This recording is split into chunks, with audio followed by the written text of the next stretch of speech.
San Antonio Spurs sa NBA Finals. Talagang pinabagsak nga ng San Antonio Spurs ang best team sa buong NBA at defending champs na Oklahoma City Thunder.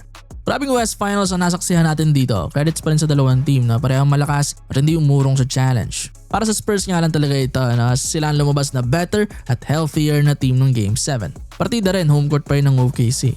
Pero malaking bagay rin kasi yung dominanting panalo na ng Game 6 at home kung 27 points ang tinambak nila kay Shea. Kaya naman going sa do or die na game, dala-dala nila yung confidence na yon kahit sila pa yung dayo.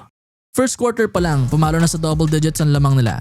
Although nakakadikit-dikit pa rin ng Thunder dahil ang lakas din naman talaga ng team na to. Pero kung daw sa consistency ng Spurs, offense and defense kaya nakaka-survive, nakaka-recover pa rin sila. As expected, pag low scoring ang game for the Thunder, mas prone sila. In this game, just 103 points lang, malayo sa 124 points silang average sa kanilang tatlong wins this series. Kay Shea, wala ka masasabi sa game niya. 35 points, 9 assists, shot almost 60% sa field, tapos ang dami niya rin nagawang tough shots. Nag-show up talaga siya rito dahil kailangan Lalo yung second best scorer na lang si J-Dub, wala rito. Tapos si Chet naman, lumubog sa biggest game nila this year. Just 4 points at 2 shots lang in 33 minutes sa napaka-importanting laro na ito.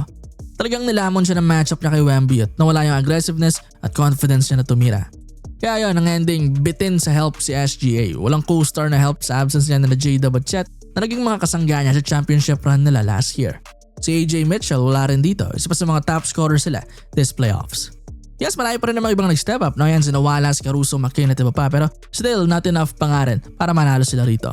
Bukod kay Shea, wala na naka-score ng kahit 18 points. Kita rin ng dulo na kulang talaga ng health dahil mga porsado na yung tira ni Shea, tapos meron pa nga yung kumapos yung tres niya, pagod na rin talaga.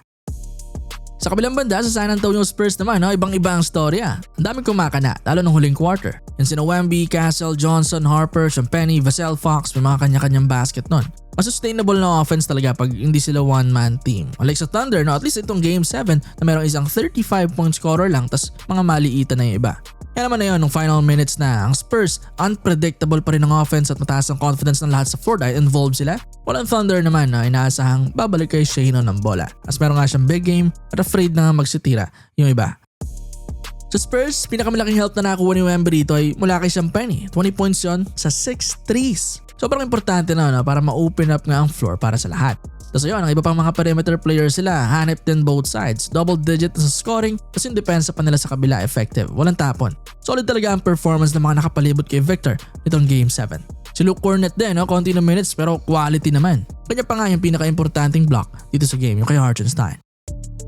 Pero itong si Wemby, kudos din. Alam naman natin na hindi talaga ito sumasagad ng minutes para sa health niya. Pero iba nga this game, 42 minutes sa regulation. Hindi pa nga na foul trouble yan, baka mas matagal pa.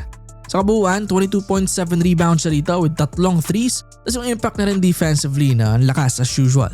Official na rin buong series. Siya ang best player may tuturing between ng both teams. Even si SGA na itinanghal na MVP this year ay na-outperform niya in 7 games. 27 and 11 na stat line yan para kay Wemby. Shot 40% din sa tres at with almost 3 blocks at 1.4 steals a game. Siya pa rin talaga ang biggest key ng San Antonio Spurs na makasurvive sa series na ito. Kaya naman well-deserved din yung kanyang West Finals MVP. At now, ayan na nga, NBA Finals na para sa Spurs. Napakagandang storya na nabuo nila ngayong taon. 60-win na regular season, second best team sa West, pinabagsak ang defending champs na OKC Thunder sa conference finals. Tapos ayan, sa first playoff appearance pa ng era nila after mangulelat na maraming taon, ay sa NBA Finals pa sila umabot. Nakabalik sila dyan matapos ang higit isang dekada. Successful na comeback nila sa big stage after ng matagal na rebuild.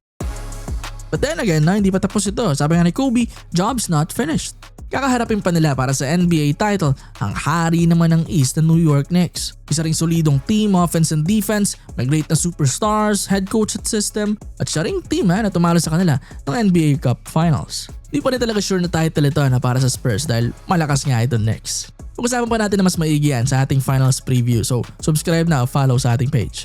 Pero for now, congratulations muna sa San Antonio Spurs, well-deserved na West title at NBA Finals slot.